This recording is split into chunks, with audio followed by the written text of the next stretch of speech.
नमः शिवाय। यह कथा शिव पुराण कुमारखंड की संपूर्ण कथा है। तारकासुर का संकट और देव याचना।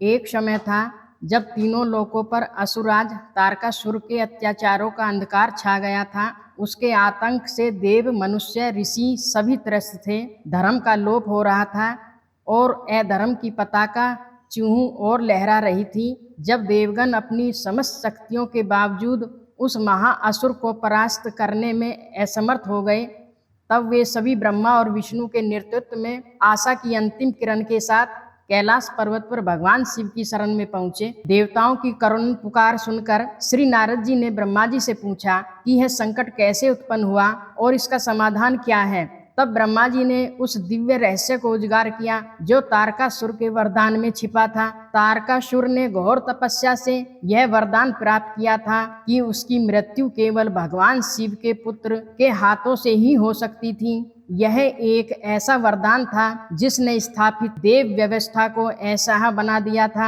यह ब्रह्मांडीय असंतुलन का एक ऐसा क्षण था जहां सृष्टि के विधान को बनाए रखने के लिए एक नई विशिष्ट दिव्य शक्ति के अवतरण की आवश्यकता थी। इसी दिव्य प्रयोजन के लिए भगवान शिव और माता पार्वती के दिव्य तेज से एक पुत्र का जन्म हुआ था। उसका पालन पोषण 6 कृतिकाओं ने किया, जिस कारण वे कार्तिकेय कहलाए और अपने 6 मुखों से उन्होंने अपनी 6 माताओं का वात्सल्य ग्रहण किया। यही कुमार कार्तिकेय जो इस विशेष उद्देश्य के लिए जन्मे थे, अब देवताओं द्वारा अपने माता पिता शिव और पार्वती के पास लाए गए थे। उनका आगमन केवल एक पारिवारिक पूर्ण मिलन नहीं था, बल्कि एक ब्रह्मांडीय संकट के समाधान की पहली कड़ी थी। वे केवल एक पुत्र नहीं थे, वे एक पूर्व निर्धारित उत्तर थे, एक ऐसे प्रश्न के जिसे संपूर्ण देवलोक मिलकर भी हल नहीं कर पा रहा था। कैलाश पर अपने पुत्र को देख भगवान शंकर और माता पार्वती का हृदय वात्सल्य से भर गया।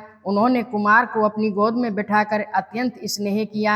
यह दृश्य देखकर संकट से घिरे देवताओं ने भगवान शंकर से प्रार्थना की, हे प्रभु, यह कुमार आपके ही तेज से उत्पन्न हुआ है और इसी के हाथों तारकासुर का वध होना निश्चित है। हम लोगों के सुख के लिए कृपया करके इसे हमें सौंप दीजिए ताकि हम आज से ही युद्ध यात्रा कर सकें। देवताओं की दयनीय स्थिति देखकर भगवान शंकर का हृदय करुणा से भर गया।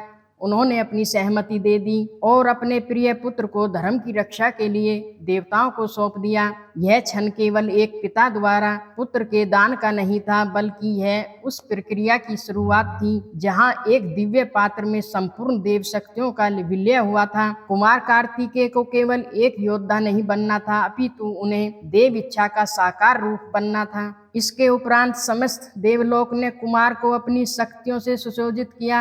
माता पार्वती ने उन्हें परमोत्तम ऐश्वर्य और चिरंजीवी होने का आशीर्वाद दिया। देवी लक्ष्मी ने उन्हें दिव्य संपत्ति और एक मनोहर हार प्रदान किया और देवी सावित्री ने उन्हें संपूर्ण सिद्ध विद्याएं प्रदान की। यह केवल उपहारों का आदान प्रदान नहीं था, यह देवगणों द्वारा अपनी ऊर्जा, अपने ज्ञान और अपनी शक्तियों का कुमार में निवेश था। वे एक ऐसे पात्र बन गए जिसमें संपूर्ण देवलोक की संयुक्त शक्ति समाहित हो गई थी। उन्हें औपचारिक रूप से देव सेना का सेनापति नियुक्त किया गया। जैसे ही शिव पुत्र के नेतृत्व में देव सेना ने प्रस्थान करने का निश्चय किया, तभी एक आकाशवाणी हुई जिसने उनकी विजय की घोषणा की। देवगण, तुम लोग जो कुमार के अधिनायक तत्व में युद्ध करने के लिए उद्यत हुए हो, इससे तुम संग्राम में दैत्यों को जीतकर विजयी होगे। इस दिव्य आश्वासन से देवताओं का भय जाता रहा और उनका उत्साह दोगुना हो गया। वे सिंहनाद करते हुए कुमार को अग्रणी बनाकर महिषागर संग्राम की ओर चल पड़े, जहां महासंग्राम की भूमि तैयार थी। जैसे ही देवसेना युद्ध भूमि पर पहुंची, दूसरी ओर से महाबली तारकासुर भी अपनी विशाल असुर वाहिनी के साथ आ धमका। उसके आगमन से पृथ्वी कांप उठी। प्रलयकालीन मेघों के समान रणभेरियां गरजने लगीं और असुरों के ताल ठोकने की ध्वनि से दिशाएं गूंज उठीं। उस भयंकर कोलाहल को सुनकर भी कुमार के नेतृत्व में देव सेना निर्भर बनी रही। युद्ध का आरंभ हुआ और शीघ्र ही रणभूमि रुंडमुंडों से पट गई। इस महासंग्राम के महत्व को स्थापित करने के लिए नियति ने पहले तो ऐसे योद्धाओं को तारकासुर के सम्मुख खड़ा किया जिनकी शक्ति पर देवों को पूर्ण विश्वास था। सबसे पहले भगवान शिव के क्रोध से उत्पन्न महाबली वीरभद्र अपने प्रथम गणों के साथ तारकासुर पर टूट पड़े। दोनों के बीच एक घोर संग्राम हुआ, जिसमें असुर सेना के पांव उखड़ने लगे, किंतु तारकासुर ने क्रोध में भरकर 10,000 भुजाएं धारण की और ऐसा पराक्रम दिखाया कि वीरभद्र को भी पीछे हटना पड़ा।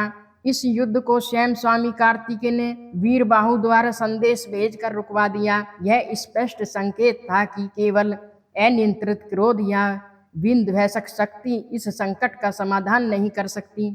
इसके पश्चात जब तारकासुर का आतंक और बढ़ गया, तब धर्म और व्यवस्था के संरक्षण स्वयं भगवान विष्णु युद्ध के लिए आगे आए। उन्होंने अपने शंख धनुष और सुदर्शन चक्र को धारण किया और महादैत्य पर आक्रमण कर दिया। दोनों के बीच एक रोमांचकारी महायुद्ध छिड़ गया। भगवान विष्णु ने क्रोध में भरकर अपना प्रलयकारी सुदर्शन चक्र तारकासुर पर चलाया। चक्र के प्रहार से वह असुर घायल होकर पृथ्वी पर गिर पड़ा, किंतु अगले ही क्षण वह पुनः उठ खड़ा हुआ और अपनी शक्ति से उसने उस अमोघ सुदर्शन चक्र के टुकड़े टुकड़े कर दिए। यह क्षण युद्ध का निर्णायक मोड़ था। सुदर्शन चक्र का खंडित होना केवल एक अस्त्र की विफलता नहीं थी, यह इस बात का परिणाम था कि स्थापित व्यवस्था और उसके सबसे शक्तिशाली संरक्षण भी इस विशिष्ट संकट के समक्ष अपर्याप्त थे। तारकासुर अब केवल एक असुर नहीं, बल्कि एक ऐसी ब्रह्मांडीय शक्ति सिद्ध हो चुका था, जिसे परास्त करने के लिए एक नए और पूर्व निर्धारित विधान की आवश्यकता थी। इस घटना ने यह सिद्ध कर दिया कि इस युद्ध को जीतने के लिए केवल शक्ति नहीं, बल्कि नियति द्वारा नियुक्त पात्र की आवश्यकता है, और वह पात्र थे देव सेनापति कुमार कार्तिकेय। जब भगवान विष्णु और तारकासुर का युद्ध एक व्यर्थ और अंतहीन संघर्ष में बदल गया, तब सृष्टि के रचयिता ब्रह्मा जी स्वयं रणभूमि में प्रकट हुए। उन्होंने इस निरर्थक युद्ध को रोकते हुए कहा, शंकर सुमन स्वामी कार्तिकेय, विष्णु के हाथों इस तारका की मृत्यु नहीं होगी। यह मुझसे वरदान पाकर अत्यंत बलवान हो गया है। तुम्हारे अतिरिक्त इस पापों को मारने वाला दूसरा कोई नहीं है। तारका का संहार करने के निमित्त ही तुम शंकर से उत्पन्न हुए हो। ब्रह्मा जी के ऐसे वचन केवल एक परामर्श नहीं थे, वे ब्रह्मांडीय विधान की घोषणा थे। उन्होंने स्पष्ट कर दिया कि यह युद्ध शक्ति प्रदर्शन का नहीं, बल्कि एक विशिष्ट नियति की पूर्ति का अवसर है। कुमार कार्तिकेय इसी कार्य के लिए जन्मे थे, और उनकी शक्ति नामक अस्त्र इस विशिष्ट ताले के लिए ही बनी एकमात्र कुंजी थी। ब्रह्मा जी की आज्ञा सुनकर कुमार कार्तिकेय हंस पड़े और तथास्तु कहकर अपने विमान से उतरकर पैदल ही रणभूमि में आगे बढ़े। उन्होंने अपने एक हाथ में उस देवी पैमान शक्ति को धारण किया, जो एक विशाल उल्का की भांति चमक रही थी। उन्हें अपनी ओर आता देख तारकासुर ने उनका उपहास किया, और परंतु कुमार अविचलित रहे। उन्होंने भगवान शिव के चरण कमलों का स्मरण किया और अपने शत्रु पर आक्रमण कर दिया। दोनों के बीच एक ऐसा भीषण संग्राम आरंभ हुआ, जिसे देखकर देवता गंधर्व और किन्नर स्तंभ रह गए। वायु का चलना बंद हो गया, सूर्य की प्रभा फीकी पड़ गई और सारी पृथ्वी कांप उठी। अंत में कुमार कार्तिकेय ने अपनी संपूर्ण ऊर्जा को एकत्रित करते हुए उस दिव्य शक्ति को तारकासुर पर प्रहार किया। उस एक ही अमोघ प्रहार से तारकासुर के अंग छिन्न भिन्न हो गए और वह महादैत्य धराशायी हो गया। उसके प्राण पखेरु उड़ गए। तारकासुर के वध के साथ ही तीनों लोकों में आनंद की लहर दौड़ गई। देवताओं ने विजय उत्सव मनाया। स्वयं भगवान शंकर और माता पार्वती रणभूमि में पधारे और अपने यशस्वी पुत्र को गले से लगा लिया। देवताओं ने कुमार की स्तुति की और शांति पुनः स्थापित हो गई। यह विजय केवल एक युद्ध की समाप्ति नहीं थी, बल्कि इस सत्य की स्थापना थी, ब्रह्मांड में हर संकट के लिए एक विशिष्ट समाधान नियत है, और जब नियति अपना कार्य करती है तो वह अमोघ होती है।